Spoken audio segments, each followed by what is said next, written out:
It's 3 a.m. You're driving alone on a deserted stretch of I-80.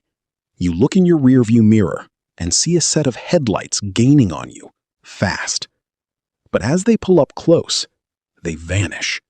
No pass, no sound, just gone. You tell yourself it's just fatigue, but then it happens again and again.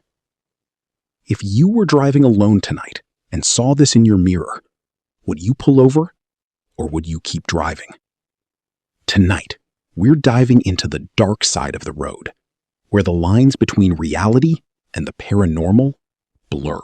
It started with a veteran trucker named Mike, driving through the flat, empty plains of Nebraska. He was on a long-haul route, the kind where you don't see another car for miles. Around midnight, he noticed a pair of dim headlights about a quarter-mile behind him. He didn't think much of it until hours passed. No matter how fast he went, the car stayed exactly the same distance behind him. When he slowed down to test it, the lights slowed down too. But whenever he checked his side mirrors, there was nothing there. Mike reached a truck stop, a well-lit oasis in the dark. He pulled in, ready to confront the driver who had been tailgating him for 200 miles. He jumped out of his cab, heart pounding, ready to yell. But when he walked to the back of his rig, there was nothing. No car, no lights, no tire tracks in the gravel. He checked the truck stop's security footage, thinking he'd surely see the car pull in behind him. The footage showed his truck pulling in alone. Nothing had followed him. Nothing had been there. Mike reached a truck stop, a well-lit oasis in the dark. He pulled in, ready to confront the driver who had been tailgating him for 200 miles. He jumped out of his cab, heart pounding, ready to yell. But when he walked to the back of his rig, there was nothing. No car, no lights, no tire tracks in the gravel. He checked the truck stop's security footage, thinking he'd surely see the car pull in behind him. The footage showed his truck pulling in alone. Nothing had followed him. Nothing had been there. Have you ever experienced something on the road that you couldn't explain? A shadow, a strange car, or a feeling of being watched? Share your story in the comments below. And if you're brave enough to explore more of the dark side of the map, hit that subscribe button and join the Shadow Highway family. Stay safe out there. If you thought one mysterious car was bad enough, what happens when the road itself decides to play games with you? What if the road you've driven 1,000 times suddenly changes? You aren't just tired, you're being tested. This next story isn't just a legend. It's a warning from a veteran driver that will make you rethink every turn you take. Let's talk about Dave. Dave had been a long-haul driver for 20 years. He knew the stretch of Route 66 like the back of his hand.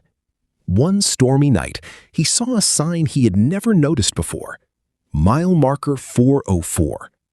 He knew that marker didn't exist on this route. The numbers always skipped that section. But there it was, glowing under his high beams. Against his better judgment, he felt an irresistible urge to pull over for a quick break. As he stepped out of his truck, the silence hit him. It wasn't the silence of nature. It was the silence of a vacuum. There were no crickets, no wind, no distant highway hum. He walked a few steps away from his rig and looked back. His truck was there, but it looked wrong. The lights were flickering in a pattern that looked like a heartbeat. He turned around to walk back, but he couldn't find the road. In its place was a dense, endless forest that definitely wasn't there 60 seconds ago. Dave ran. He ran until his lungs burned, screaming for help, but his voice didn't even echo. Finally, he tripped over something hard. It was a discarded license plate from the 1950s. He scrambled back to his feet, closed his eyes, and sprinted in the direction he remembered the truck being. He hit the side of his rig so hard he bruised his shoulder. He jumped in, slammed the door, and didn't look back for 50 miles. When he finally stopped at a gas station, the attendant looked at his truck and asked, "Why is your entire roof covered in thick white frost?" It was the middle of a July heat wave. Some places on the map don't want to be found, and some roads don't want you to leave. If you see a sign you don't recognize or a marker that shouldn't be there, keep your eyes on the white lines. Never stop, never turn back. You've heard about the shadows that follow and the roads that disappear. But what happens when the road decides to keep someone? They say every highway has a dead zone, a place where the radio cuts out, your phone loses signal, and the world goes completely silent. And in those zones, you are never truly alone. If you think your worst enemy on the highway is a drunk driver or a flat tire, you're dead wrong.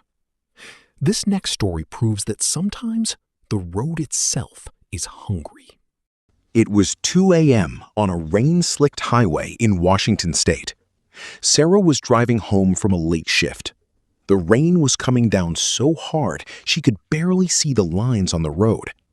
As she approached an old, rusted bridge, her headlights caught a figure standing right on the edge. A man, soaking wet, staring directly at the oncoming traffic. Sarah, concerned, slowed down. She didn't want to stop in this weather, but she couldn't leave him there. She rolled down her window just an inch. "Do you need help?" she shouted over the pouring rain. The man didn't move. He didn't blink. He just pointed a trembling finger toward the bottom of the bridge. Sarah felt a chill that had nothing to do with the cold air. She looked down at his feet. He wasn't wearing shoes, and his clothes looked like they belonged to another century. When she looked back up to ask him again, his face changed. His eyes were completely void of color, like two hollowed-out pits. She panicked, slammed the gas, and sped away. She drove until she found a state trooper parked a few miles up. Breathless, she told him about the man on the bridge. The trooper went pale. He radioed in, and Sarah heard the dispatcher say, "That's the third call tonight." The trooper told her, "Ma'am, there hasn't been a man on that bridge since the collapse in 1974. Every year on this date, someone sees him standing there, pointing down to where the cars fell." Sarah looked back at her rearview mirror. The rain had stopped, but the bridge she had just crossed was completely gone from her sight, replaced by an empty, dark expanse. The road remembers things that we've long forgotten. It keeps the secrets of those who never made it home. If you're out there tonight, keep your eyes on the road and your doors locked, because not everyone you see on the shoulder is looking for a ride. Sometimes they're just waiting for company.